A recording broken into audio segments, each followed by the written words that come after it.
Ro'zador odam kunduzda og'ir jismoniy mehnat bilan shug'ullansa, tanasini qattiq suvsiratib qo'yadi va bu holat ko'ngil aynishi, bosh aylanishi, isitma chiqarishi mumkin. Oddiy maslahatga quloq tutib, biz tanamizni suvsirab qolishdan saqlab qolamiz. Avvalo taomnomadan barcha sun'iy ichimliklarni olib tashlaymiz. Ularga kofe, alkogol, tarkibida kofeini bor ichimliklar va boshqa ichimliklar kiradi. Ular bizni chanqog'imizni bosish o'rniga tanamizdan suyuqlikni haydab chiqaradi. Ikkinchidan, saharlikda 1 stakan suvga oz miqdorda tuz solib ichiladi. Bu suvsirashdan saqlaydi. Osh tuzini me'yorda iste'mol qilinsa, tanamiz 2 karra kam quvvat sarf qiladi.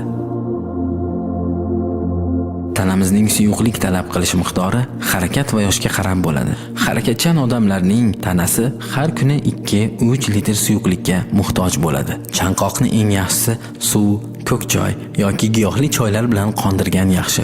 Saharlik va iftorlikda to'g'ri ovqatlangan odam ibodatlar va boshqa ishlarga erinchoq bo'lmaydi.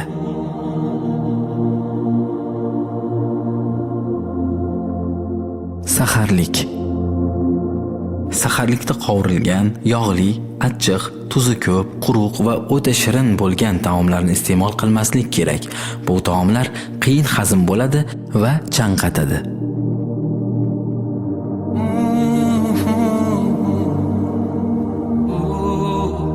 Saharlikda eng yaxshi taom bu bo'tqa.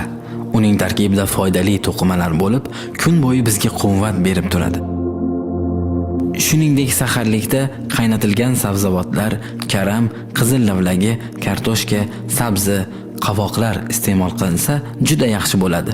Bunga qo'shimcha sut mahsulotlari oshqozon ichak tizimini yaxshilaydi. Saharlikda meva yeyishni maslahat bermaymiz. Uzum, apelsin, nok, olma. Bu mevalarning tarkibida kislota juda ham ko'p miqdorda bo'lib, bu kun bo'yi chanqatadi. Iftorlik. Iftorda og'izni xurmo bilan ochgan ma'qul. To'g'ri, 19 soat ro'zadorlikdan keyin yeb ichgingiz keladi, lekin shoshilmang. Uzoq muddat ro'zador bo'ldingiz va siz bunga bardosh bera oldingiz.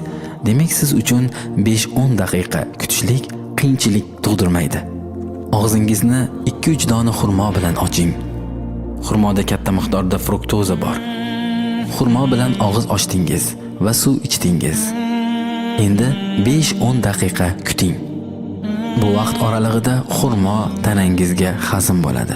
Miyangiz esa oshqozonga ovqat tushganini his qiladi va ochlik kamayadi.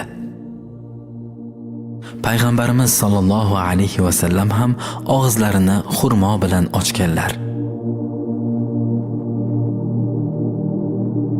Iftorlik taomlanishlikning boshlanishi. Iftorlik paytida donli taomlar, sabzavotlar, sho'rva, sut mahsulotlari va albatta toza suv tavsiya qilinadi. 6-7 soat ichida tanamizning bir kunlik suyuqlik talabi miqdorini ta'minlashimiz kerak bo'ladi. O'ylaymizki, maslahatlarimiz bu yilgi muborak Ramazon oyi ro'zasini tutishlikda foyda beradi.